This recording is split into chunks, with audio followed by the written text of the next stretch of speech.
নমস্কার, গুরু প্রণাম জানিয়ে আজকে আমার ভিডিও শুরু করছি। যে বিশেষ টপিকের উপর আজকে আমি ভিডিও করব সেটা হলো ধনু রাশি সাপেক্ষে জুলাই মাস কেমন যাবে, কতটা সাফল্য ধনু রাশির জন্য অপেক্ষা করছে, কী ধরনের ঘটনাবলীকে অতিক্রম করতে হবে ধনু রাশি জাতক জাতিকার, সেই সম্বন্ধে আমি বলবো। তার আগে একটু গোচর ফল আপনাদের অবহিত করছি। 7 জুলাই শুক্র কর্কট রাশিতে প্রবেশ করছে। 16 জুলাই রবি কর্কট রাশিতে প্রবেশ করছে। 12 জুলাই মঙ্গল মেষ রাশি থেকে বৃষ রাশিতে প্রবেশ করছে এবং 19 জুলাই বুধ কর্কট রাশি থেকে সিংহ রাশিতে প্রবেশ করছে এবং 31 জুলাই একদম মাসের শেষ দিনটি 31 জুলাই শুক্র সিংহ রাশিতে প্রবেশ করছে এবং শনি রয়েছে তার কুম্ভ রাশিতে মূল ত্রিকোণ ঘরে, রাহু রয়েছে মীন রাশিতে, কেতু রয়েছে কন্যা রাশিতে এবং বৃহস্পতি রয়েছে বৃষ রাশিতে। এই হলো গোচর ফল। লগ্নপতি ষষ্ঠে থাকার জন্য প্রথমেই বলবো কর্মক্ষেত্রে একটা ব্যাপক হারে উন্নতি এবং বিশেষ করে জবের ক্ষেত্রে একটা পজিশন পাওয়া, বড় পোস্ট হোল্ড করা, বড় লেভেলে চাকরি করা, চাকরির জন্য বিদেশে যাওয়া, ভীষণভাবে কিন্তু প্রসপেরিটি দেখতে পাওয়া যাচ্ছে ধনু রাশির জন্য। যারা এন্ট্রান্স দিতে চাইছেন, নেট সেটের পরীক্ষা দিতে চাইছেন, যারা এন্ট্রান্স দিতে চাইছেন তাদের জন্য এক্সেলেন্ট সময়। যে কোনো ধরনের কম্পিটিশন লেভেলে যারা পরীক্ষা দিচ্ছেন তাদের জন্য ভীষণভাবে পজিটিভ থাকছে এবং যারা ক্রিয়েটিভ ফিল্ডে রয়েছেন তাদের বলবো 7 জুলাইয়ের পর থেকে ইল লজের থেকে কোনো ধরনের হেল্প পাওয়া, এই ট্রানজিটে আপনারা পাবেন। দূর ভ্রমণ যোগ কিন্তু এই ট্রানজিটে দেখা যাচ্ছে। দশম রবি 16 জুলাইয়ের পর থেকে আপনাদের অষ্টমে আসছে। যারা গবেষণাধর্মী কাজ করছেন তাদের জন্য ব্যাপক হারে উন্নতি থাকছে, বিস্তৃত খোলা মাঠ থাকছে, তাদের জন্য একটা প্রশস্ত সময় থাকছে ধনুরাশির জাতক জাতিকাদের যারা গবেষণাধর্মী কাজ করছে। বিবাহিত জীবন ভালো থাকবে।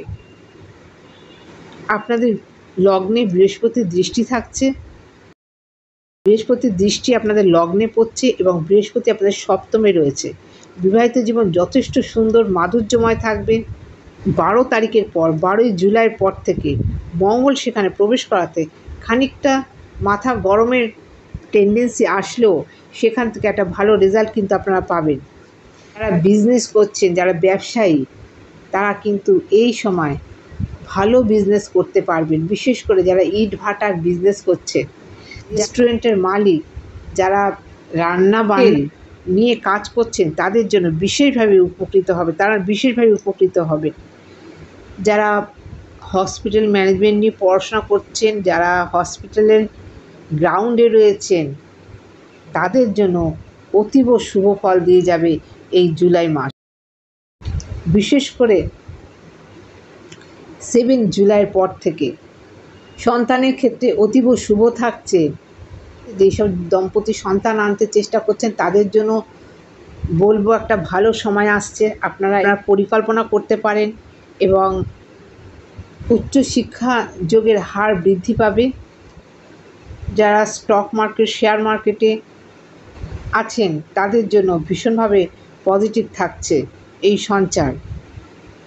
সপ্তমপতি বুধ এবং দশমপতি বুধ ব্যবসায়ীদের জন্য শুভ থাকছে।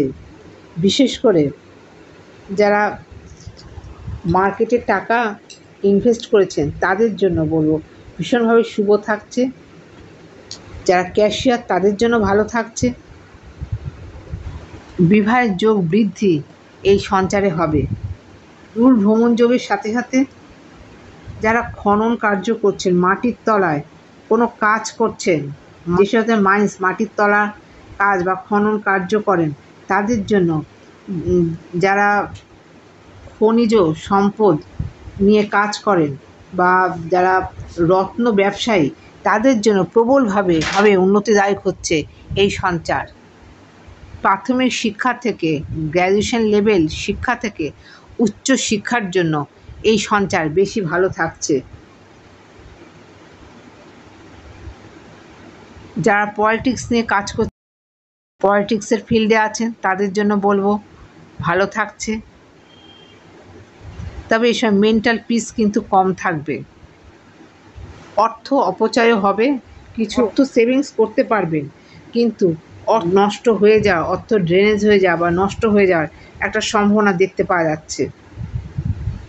7 জুলাইয়ের পর থেকে বড় ভাই বোনের থেকে বড় ধরনের কোনো সাহায্য বা তাদের কোনো অ্যাডভাইস আপনাদের কাজে লাগা, যেই অ্যাডভাইস আপনাদের জীবনের পথে চলতে কাজে লাগবে বা সেখান থেকে আপনাদের জীবনের পথ শুধরে যাবে, একটা হাত ধরে গাইড দেওয়া, সেটা কিন্তু 7 জুলাইয়ের পর থেকে ধনুরাশির জাতক জাতিকারা পাবেন।